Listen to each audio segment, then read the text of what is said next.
Tetapi masa depan yang penuh harapan itu hanya bisa terjadi jika negara-negara di dunia menghentikan permusuhan dan saling menghormati eksistensi masing-masing.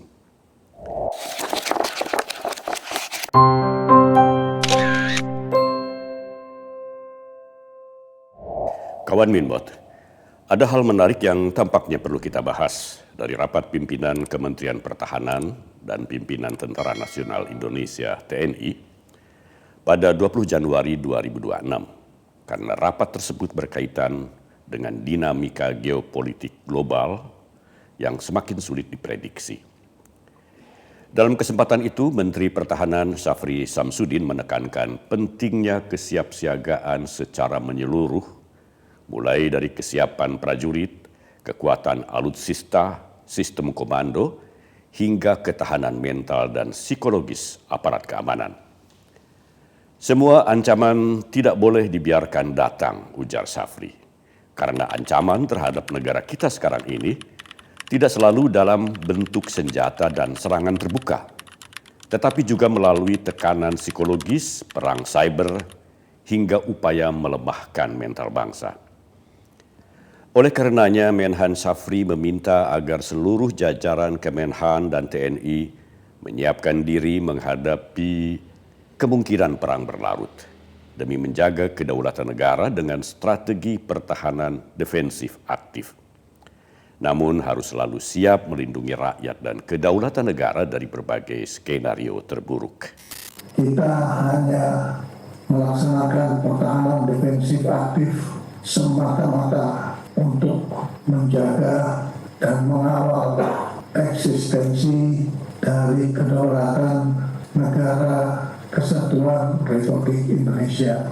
Akan tetapi menjaga dan mengawal kedaulatan negara Kesatuan Republik Indonesia tentunya juga mempunyai batas gerak, di mana di dalam mempertahankan kedaulatan negara Kesatuan Republik Indonesia, kita tidak boleh membiarkan ancaman baik secara fisik maupun secara psikologis itu masuk melalui infiltrasi dan menyelenggarakan penetrasi terhadap kedaulatan negara kita.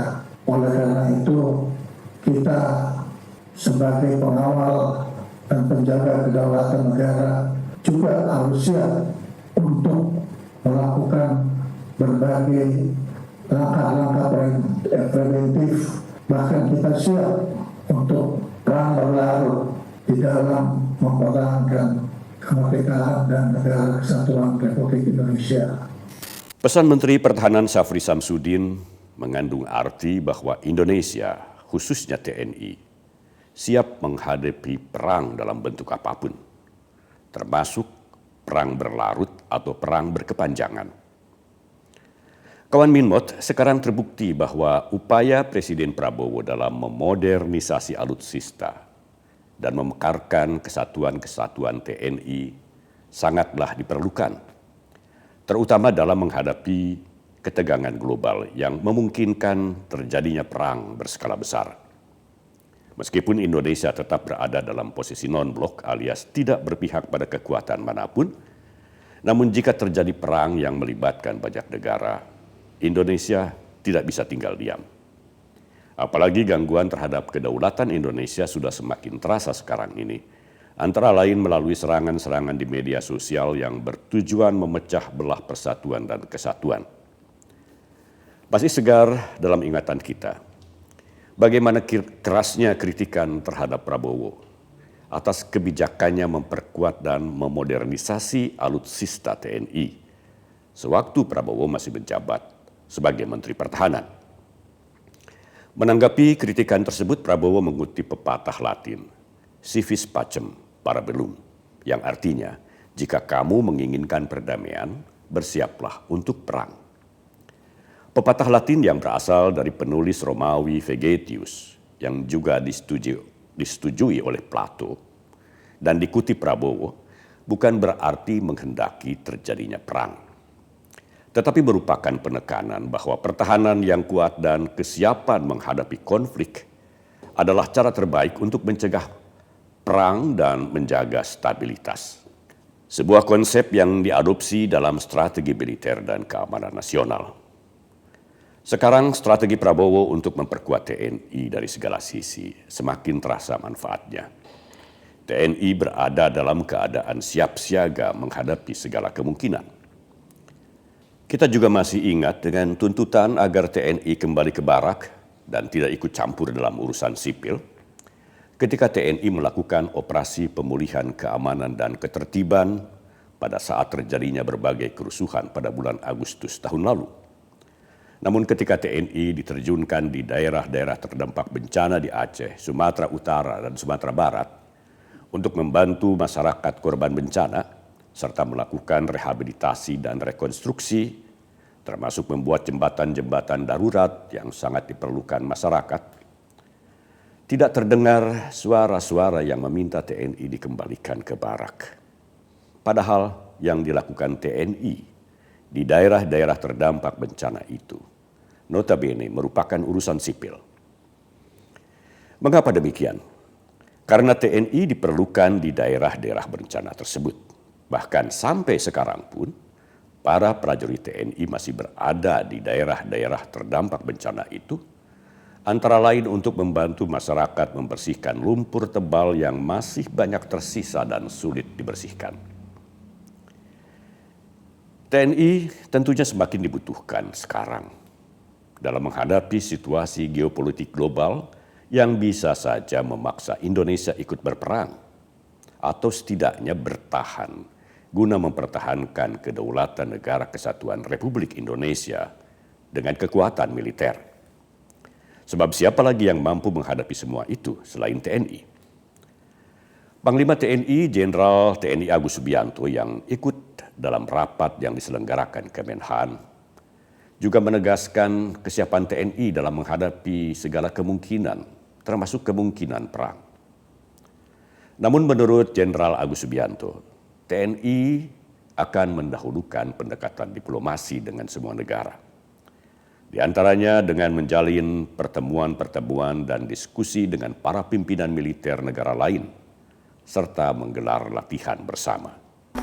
Baik dalam hal ini menghadapi geopolitik geostrategis yang sedang berkembang, TNI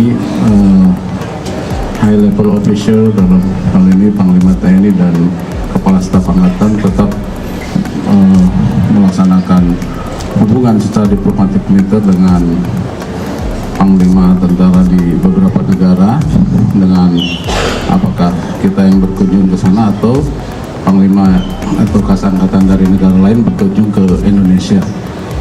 Kemudian di bidang latihan, TNI juga menggelar beberapa latihan dengan negara lain. Kemudian juga pertukaran pelajar.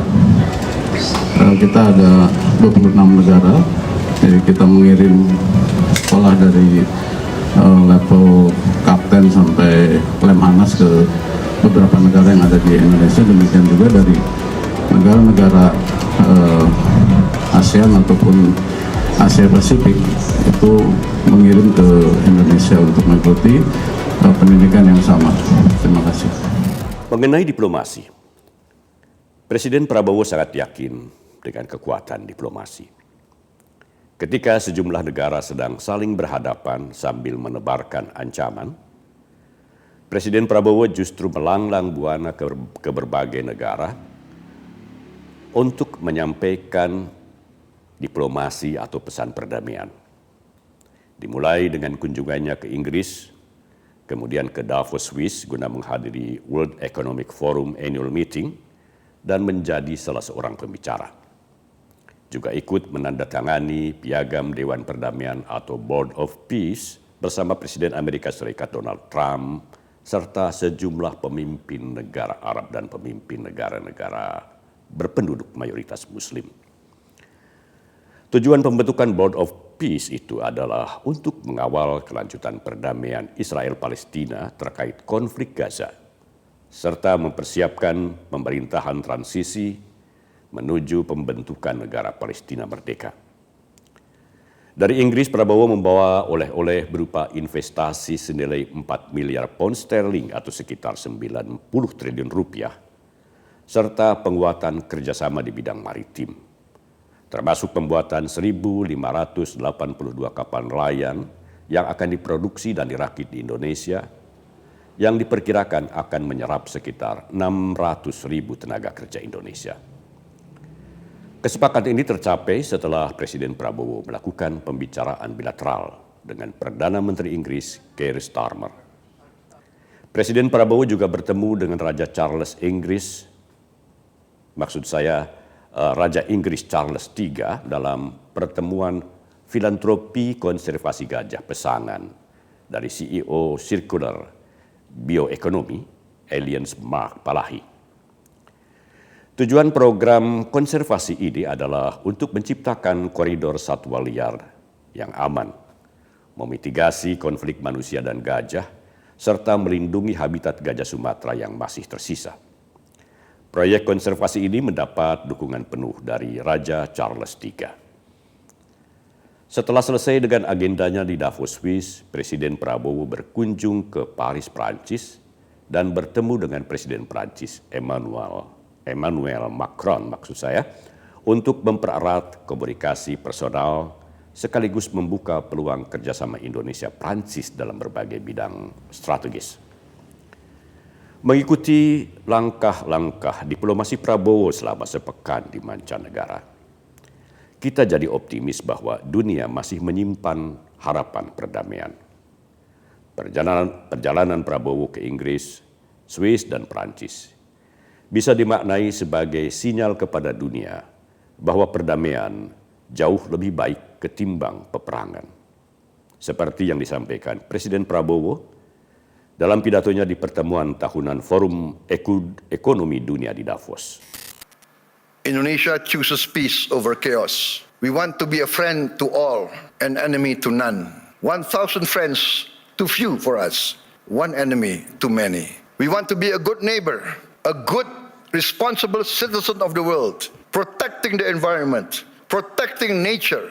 We must not destroy nature. We must live with nature. We must maintain and be a part of a future full of hope. Hope grounded in credibility, execution of sound public policy, and continuous record of growth with equity. Let us build the world we want to live in together. Let us continue the journey to improve the quality of life for all, to live in peace, freedom, friendship, tolerance, coexistence, and cooperation for all races, all ethnicity, all religions. Let us continue our pursuit of justice for all, security and freedom for all.